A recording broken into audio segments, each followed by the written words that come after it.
नमस्कार, आप देख रहे बेधड़क भारत। आज बिहार के गोपालगंज से बड़ी खबर। राहुल गांधी की वोटर अधिकार यात्रा को जबरदस्त समर्थन मिल रहा है। कांग्रेस नेता सचिन पायलट ने कहा कि यात्रा का संदेश पूरे देश में मजबूती से पहुंचा है और बिहार ने इसे खुले दिल से स्वीकार किया है। उनका दावा है लोग बड़ी संख्या में जुड़ रहे हैं, जो बताता है कि जनता अपने मतदान अधिकार की सुरक्षा को लेकर सजग और प्रतिबद्ध है। कांग्रेस और उसके सहयोगी दलों ने वोट चोरी और बिहार में लागू किए गए SIR में कथित धांधलियों के खिलाफ आवाज तेज कर दी है। सचिन पायलट ने साफ कहा, यह संघर्ष पूरी ताकत से जारी रहेगा। इसी सिलसिले में Gandhi college ground camp office Gopalganj में प्रेस वार्ता हुई, जहां पार्टी ने मतदाताओं से अपील की कि वे अपने अधिकारों की रक्षा के लिए एकजुट रहें। अब नजर अगली घोषणाओं पर। क्या इस अभियान से चुनावी समीकरण बदलेंगे? कमेंट्स बॉक्स में जरूर बताइएगा। आज आप सबके माध्यम से पूरा देश देख रहा है जिस मजबूती से राहुल गांधी जी ने इस बीड़ा को उठाया है। हम सब, पूरा देश उनके साथ है और अंत में सत्य की जीत होगी। वोटों की चोरी बंद करनी पड़ेगी, निर्वाचन आयोग को जवाब देना पड़ेगा। और हम सवाल पूछते इलेक्शन कमीशन से, जवाब देती है बीजेपी। ये मैंने पहली बार देखा है। इस प्रकार की व्यवस्था लंबी चलने वाली नहीं है।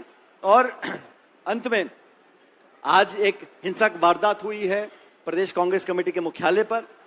मैं समझता हूं ये बहुत निंदनीय है। इस प्रकार हिंसा का सहारा लेकर विपक्ष को डराने धमकाने का काम जो किया जा रहा है वो कभी स्वीकार नहीं किया जाएगा। ये महात्मा गांधी की पार्टी कांग्रेस पार्टी, और हमने हमेशा कहा है कि राजनीति में अभद्र भाषा का और हिंसा का कोई स्थान नहीं है। लेकिन जो घटनाक्रम हुआ आज पटना में, उसकी हम निंदा करते हैं, भर्त्सना करते हैं और उम्मीद करता हूं कि सरकार अपनी नींद से जागेगी, इस प्रकार की घटनाओं को रोकेगी और दोषियों पर सख्त कार्रवाई करेगी। देखिए, सचिन भाई ने सारी बातें एक परिप्रेक्ष्य में रख दी, वैश्विक चिंताएं भी और जो बिहार की आज की अद्यतन स्थिति है। साहब, ये यात्रा भले राहुल जी, तेजस्वी जी, महागठबंधन के नेताओं ने कंसीव किया हो, सोचा हो, लेकिन अब यात्रा जन यात्रा बन गई है। ये उनके हाथ में नहीं है। अब राहुल जी, तेजस्वी जी भी चाहें कि इस लहर को यहीं रोक दो, तो ये लहर ठहर नहीं सकती। ये लहर सिर्फ हमारे वोटर तक नहीं पहुंची है, ये लहर बिहार वासियों तक पहुंची है। क्योंकि 13वां दिन है आज। 13 दिन में पूरे देश में मीडिया पर गैग ऑर्डर के बावजूद वो चोर गति छोड़, वो चोर गति छोड़, ये बच्चा बच्चा बोल रहा है। बच्चा बच्चा जिसकी वोटिंग की उम्र नहीं है, वो भी कह रहा है वोट चोर गद्दी छोड़। यानी कि इस नारे का अगर ट्रैक्शन है, इसके लिए आकर्षण है, तो क्या वजह होती है?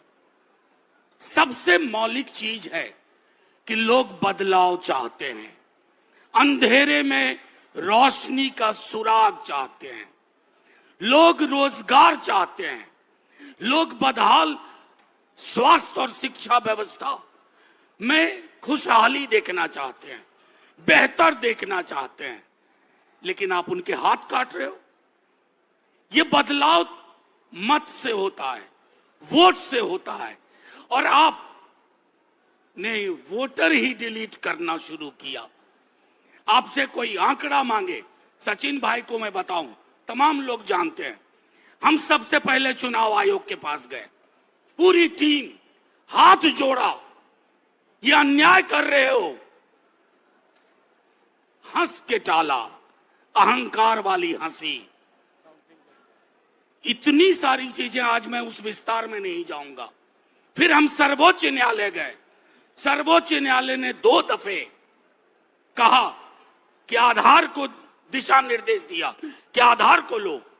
आपने आधार को निराधार डॉक्यूमेंट बना दिया।